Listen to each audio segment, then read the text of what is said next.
Egun ondenei eta ongi etorri Urubia podcastaren 16. atalera.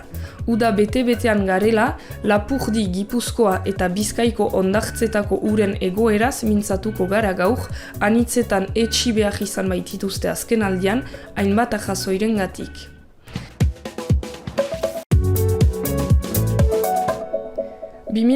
Bateko udan agertu ziren lehen aldiz Euskal Herriko hondartzetako uretan Ostreopsiso bata izeneko mikroalga toksikoak. Gizakiak ezin ditzake begiz ikusi. Lehenik Lapurdiko kostan agertu ziren, gero Gipuzkoakoan eta azkenik Bizkaikoan. Itsasbela jori, obata motakoa izateak ejan nahi du motarik toksikoena dela. Sintoma hauek eragin ditzake. Eztula, sukaja eta laju azaleko nahitadurak, baita ahnasarazo harinak ere. Bestela ejanik, gehienetan, gripearen sintoma ez oso lagiak eragiten ditu. IFREMER erakunde zientifikoko ikertzaileek azaldu izan dute oso fenomeno behia dela Euskal Herriko urhegietan Ostreopsis delakoa agertu izana, orain arte Europako Ipar Atlantikoan besterik ez baitzen ageri. Mediterraneoko uretan zen ezaguna eta 2013an agertu zen Portugalen hegoaldean.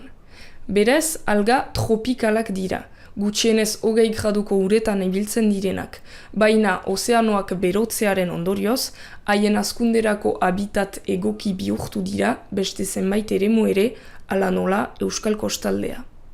Orain, 4 urte baitira mikroalga lehendabizi agertu zela Euskal Herrian, haren garapena ulertu nahi dute eragileek.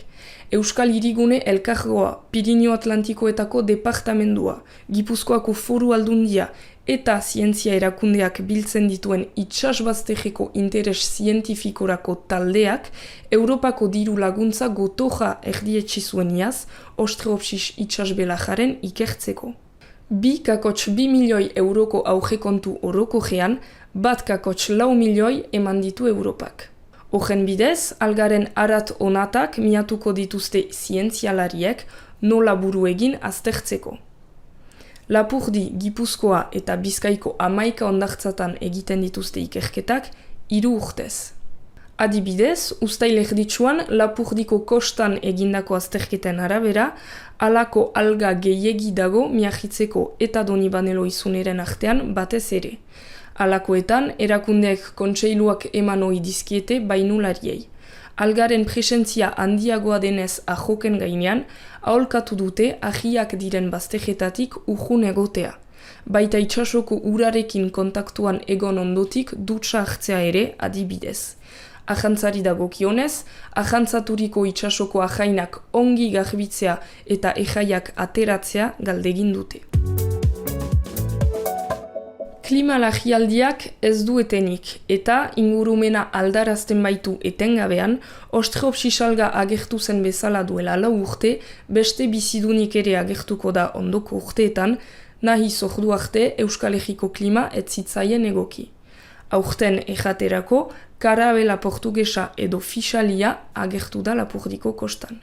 Duela 10 bat egun heldu zen, mahmokaren antzeko itxura duen animalia hori.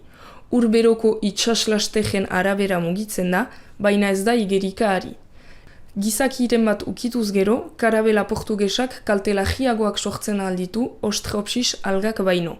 Laju azaleko egeakzioez eta urtikariaz gain egedurak eragin ditzake. Kasurik lagienetan minez itotzeko lanjera badago. Hor ere, Euskal Hirigune Elkargoak zenbait gomendio eman ditu, jendeak jakin dezan zer egin karabela portugesen batekin kontaktuan egonez gero. Ziztada bat izanez gero, zauria itsasoko urarekin garbitu behar da, eta garrantzitsua da zauria zuzenean ez hunkitzea. Ondotik, animaliaren gajoak kendu behar dira, urarekin edo ahalaz bizaja egiteko agunarekin. Hala ere, ziztada biziegia bada edo sintomak ezkagajiren bat agertzen bada, medikuaren gana joatea aholkatu dute. Ostreopsisari konparaturik, karabela portugesaren inguruko informazio hainitz ez dago momentukoz, duela aste bat pasa besterik ez baitzen agertu. Hainbat hondartza etxi behar izan zituzten. Analizatzea zaila delakoan, behatzea begi hutsez baizik ez dute egiten ahal, eta begiraleak goizero zain geratzen dira zejera bakiko, hondartzak ireki, ala ez. Bizkaiko kostako zenbait hondartzatan ere, mahmokak agertu ziren joan den astean, ala nola arenan, barinetxen eta gohlizen. Tokien arabera, bandera gojia, horia edo berdea jarri zuten, begiztatutako mahmokak kopuruen arabera. Klima aldaketagatik gune egokia Euskal Herriko uretan atzeman duten bizidunez gainera, badago beste erronka bat Lapurdiko kostan. Uren kalitatea.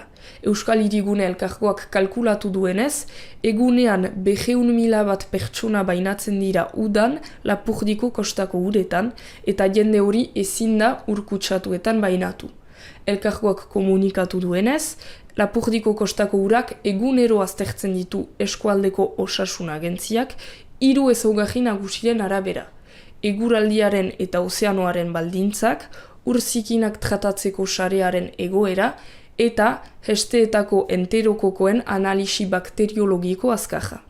Azterketa bat ez bada untsa ateratzen, beste lagin bat hartzen dute, eta hondartzak etxirik segitzen du orduan. Bigarren lagina untsa ateratzen bada, orduan hondartza irekitzen dute arratsaldean. Beraz, argi dago klima aldaketak geroz eta gehiago eragiten diola denari, ala lujetan, nola uretan. Etorkizunean, adi egon beharko zaie fenomeno behiei, baina hori baino gehiago, adi egon behar zaio fenomeno horiek ekartzen dituen arazo globalari, hots klima larrialdiari. Hau izan da dena gaurko, gaiak interesa piztu badizue informazio gehiago atzemanen dituzue behiaren webgunean. Urubiak udako pausa eginen du orain, orduan ongi izan eta ikus arte.